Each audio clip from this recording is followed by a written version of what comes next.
Aprilia has kicked off the 2026 season with a bang. And no, I'm not talking about MotoGP, even though it's close. I'm talking about the Formula One, Aprilia. Well, the one that wanted to be one. Because Noah's team has brought back a trick that F1 banned over 15 years ago, deeming it dangerous, illegal, and technically diabolical. A trick that manipulated the air, the pilot's body, and the limits of the regulations. And here's the million-dollar question. If that trick is forbidden on four wheels, why in MotoGP is it not only allowed, but crucial for winning races? Are two-wheel riders more protected, or is F1 overdoing it with its safety regulations? Today you'll understand why MotoGP riders are, in many ways, more physically challenged than F1 drivers. And no, it's not meant to provoke. It's physics, it's biomechanics, and it's engineering pushed to the human limit. But before we kick off, I want you to quickly get involved, because this video is more fun if we do it together. Leave me a single word in the comments. F1 or MotoGP, just like that, no tricks, no excuses. One word. And if you want to understand why your answer might be wrong, hit subscribe right now. Because what's coming will blow your mind. It's not clickbait, it's dirty engineering. And we're moving on. Let's get into the juicy technical stuff.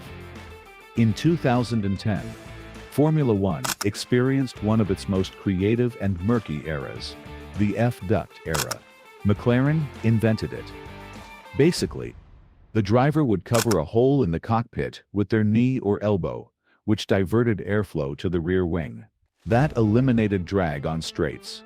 More top speed with same engine, without needing a heavier movable wing. The problem? It was a system that depended on driver movement, not an automatic device. And the FIA said if the driver has to take a hand off the wheel to activate it, it's dangerous. They also argued it distracted the driver at critical moments. They banned it in 2011. But the spirit of the F-Duct never died. It simply moved to MotoGP.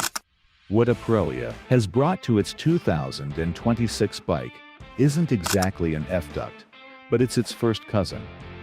A system aerodynamic that activates with the rider's weight when braking or accelerating. Basically, practically when the rider leans back on the straight, a duct opens in the fairing that sends air to the rear, reducing aerodynamic downforce. More top speed, less grip. A diabolical trade-off. In F1, that's illegal. In MotoGP, it's been the norm since 2019, with ride height devices and exit holes. Ducati perfected it. Aprilia has copied and improved it. And here's the key. While in F1, the driver only has to move a finger or a knee to activate a system. In MotoGP, the rider has to redistribute their own weight at over 340 kilometers per hour with their body exposed. No seatbelt, no halo, no survival cell. It's him against the air. But mind you, it's not all about speed. That trick comes at a price. When you reduce the rear downforce, the bike becomes unstable under braking. The rider has to compensate with their own body, shifting their weight to the back at the exact moment. If they're a tenth of a second late, the rear wheel starts to dance. If they're a tenth too early, they lose braking power. It's a dance of millimeters on the asphalt. That brings us to the heart of this video. Which discipline is truly more demanding? The answer isn't the one with the most G's. It's the one that punishes more mistakes in less time and with less protection. And there, my friend, the bike wins by a landslide. But don't just take my word for it. Let's look at the data. Let's get some objective data. In F1, a driver endures peaks of 5 or 6 Gs under braking, and 3 or 4 Gs in fast corners. The neck is trained to withstand that, like a weightlifter. He's strapped into the seat with 6-point harnesses. The body is fixed. The head suddenly weighs 30 kilos. That's why they have those bull necks. In MotoGP, the rider doesn't exceed 2 Gs of longitudinal braking, but those 2 Gs are withstood with their arms, back, and legs, without resting their head on any headrest. And in corners, the bike leans at 65 degrees. That means that the rider is doing constant pull-ups, while the asphalt passes just 10 centimeters from their elbow. Any minimal mistake, and their elbow becomes a file. But there's something worse: micro-repetition fatigue. An F1 driver performs about 1/500 steering wheel actions per race, like gear changes, buttons, differential adjustments, braking, corner entry. A MotoGP rider performs over 3.0 weight shifts per race. Every brake, every change of direction, every time they stick out their leg to cool the tire, or to activate that darn Aprilia trick. That wears out the intercostal and abdominal muscles like no other discipline. And here's the fact: Aprilia knows well. The temperature of a MotoGP rider in a race easily rises to 39 degrees. The leather suit doesn't ventilate like an F1 fireproof overall. Leather is thicker, protects more in a fall, but it cooks the rider, and dehydration on a bike is more treacherous. Because the wind deceives you, you feel cool, but you lose fluids through forced evaporation. A MotoGP rider can lose up to 3 liters of water in an hour.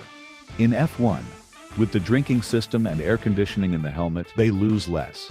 Now, before F1 fans hate me, I want to be fair.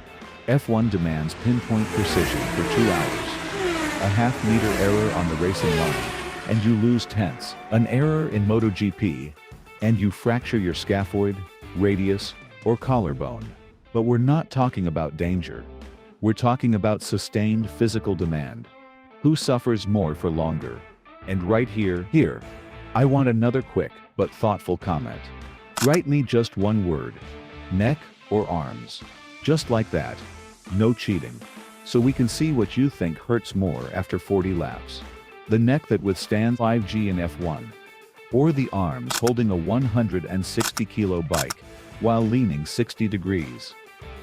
And if you haven't subscribed yet, look at the red button, because when this video ends, you're going to see Valentino Rossi, Marc Marquez, and Lewis Hamilton with new eyes.